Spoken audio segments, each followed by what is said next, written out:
When Dazed and Confused hit theaters in 1993, it didn't make a huge splash at the box office, but over time, it became one of the most beloved cult classics of the 1990s and a defining film for an entire generation.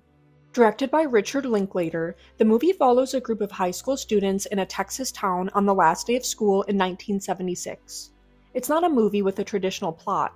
Instead, it captures the mood, the feeling, and the experience of being young and aimless in the mid-70s.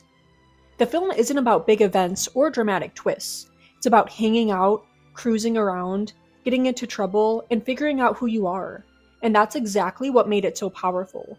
The realism, the characters, and the atmosphere turned what could have been just another teen comedy into something so much more lasting and influential.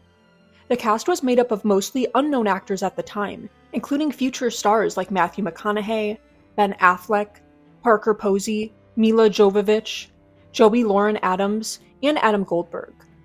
The most famous line from the movie, "All right, all right, all right," was improvised by McConaughey in his first ever scene, and it instantly became iconic.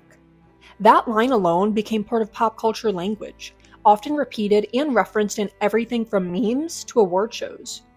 The movie itself is loosely based on Linklater's own memories of high school in Texas. It wasn't about specific events so much as the feeling of that time. The boredom, the rebellion, the awkward social dynamics, the music, and the sense that anything could happen on a summer night. That authenticity is part of why the film resonated so strongly. It didn't try to moralize or glamorize teenage life. It just showed it as it was, with all the weirdness, fun, and confusion included. The film is set on May 28, 1976, and it follows various groups of students as they celebrate the end of the school year. Seniors haze incoming freshmen. Teens drive around town trying to find the best party. People talk about life, the future, and nothing at all. Some characters are stoned. Some are drunk. Some are angry. Some are just trying to fit in. There's no clear main character, though actors like Wiley Wiggins as Mitch and Jason London as Pink get a lot of screen time. But the real star is the vibe, the atmosphere, and the soundtrack. And that soundtrack is one of the film's most defining elements. Filled with classic 70s rock, including songs by Aerosmith, Led Zeppelin, Lynyrd Skynyrd, Alice Cooper, Black Sabbath, and Deep Purple, the music of Dazed and Confused does more than just play in the background, it defines the mood of the scenes. The film used music to transport viewers directly to 1976. It's nostalgic, energetic, and sometimes melancholy, just like the teen experiences itself. The title of the film itself comes from a Led Zeppelin song, though the band wouldn't allow their version to be used, so Linklater used a cover by another band. Still, the spirit of Zeppelin and 70s rock is still felt all throughout the movie. What makes Dazed and Confused special is that it doesn't force its characters to learn big life lessons. No one suddenly has a major revelation. No one changes dramatically, and that's exactly what teenage years often feel like. A string of moments, hangouts, laughs, awkwardness, and occasional tension. It's the kind of movie that you watch not to see what happens next, but to feel like you're a part of it. And you want to be in the car with Slater, Pink, and Mitch. You want to be under the moonlight at the baseball field. You want to be cruising to the slow-burning guitar riffs and aimless conversations. This focus on tone over plot was a risky move at the time, and it wasn't widely appreciated when the movie first came out. It didn't do great at the box office, and critics were mixed. Some saw it as aimless, too unfocused. But over time, that's what people came to love about it. Its casual, natural dialogue and lack of a forced story made it feel real. It became a favorite on VHS and cable, especially among high school and college students in the late 90s and early 2000s. And that's where its true legacy began to grow. Dazed and Confused became more than a movie, it became a rite of passage. For many people, watching it became a part of growing up. It didn't matter if you were a teen in the 70s, 90s, or 2000s. There was something universal about the boredom, the parties, the peer pressure, and the freedom of youth that the movie captured. The way it portrayed cliques, friendships, rebellion, and confusion was relatable across decades. Its popularity led to many comparisons with other teen films, but Dazed and Confused stood apart. It wasn't just another high school comedy. It was more grounded and character-driven than Fast Times at Ridgemont High. It wasn't dramatic or stylized as The Breakfast Club. It had its own voice, rooted in small-town Texas and filled with characters who felt like real people. Linklater's direction made the movie feel loose and lived in. He allowed the actors to improvise and bring their own energy to the roles, which helps scenes feel spontaneous and natural. The camera often drifts between groups, mimicking the way a real party or night out unfolds. You aren't always following a main storyline, you're just soaking it in. This approach would go on to influence many filmmakers who wanted to capture youth culture in a similar way. In terms of pop culture, Dazed and Confused helped to bring 70s nostalgia back into the spotlight. While the 80s had dominated retro vibes during the early 90s, this movie reminded people of the long hair, bell-bottoms, classic rock, and muscle cars that defined the mid-70s. It sparked a new wave of fashion, music appreciation, and vintage obsession among younger audiences. Bands from the 70s saw renewed interest.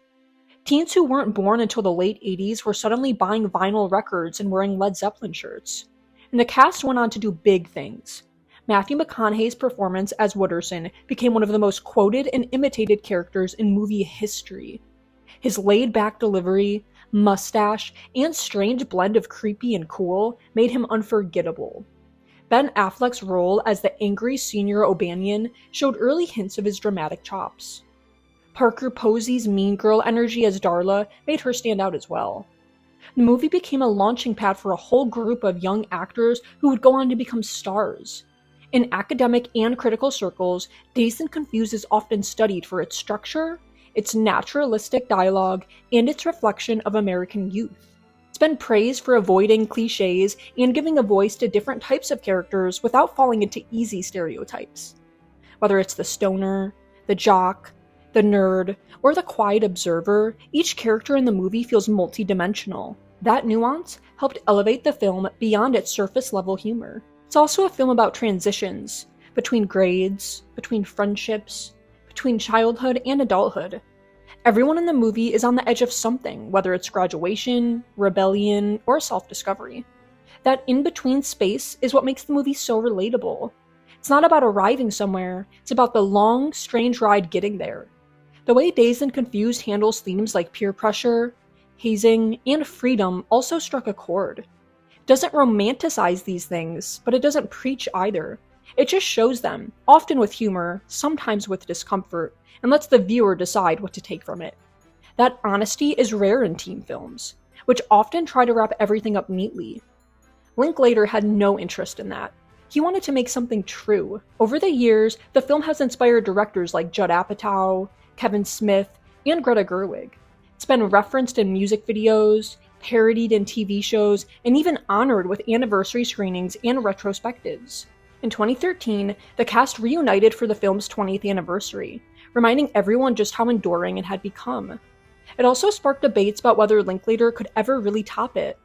Though he's made many acclaimed films since, including Boyhood and Before Sunrise, Dazed and Confused remains a high point for many fans. It captured lightning in a bottle, the perfect cast, the perfect tone, and a director willing to take chances.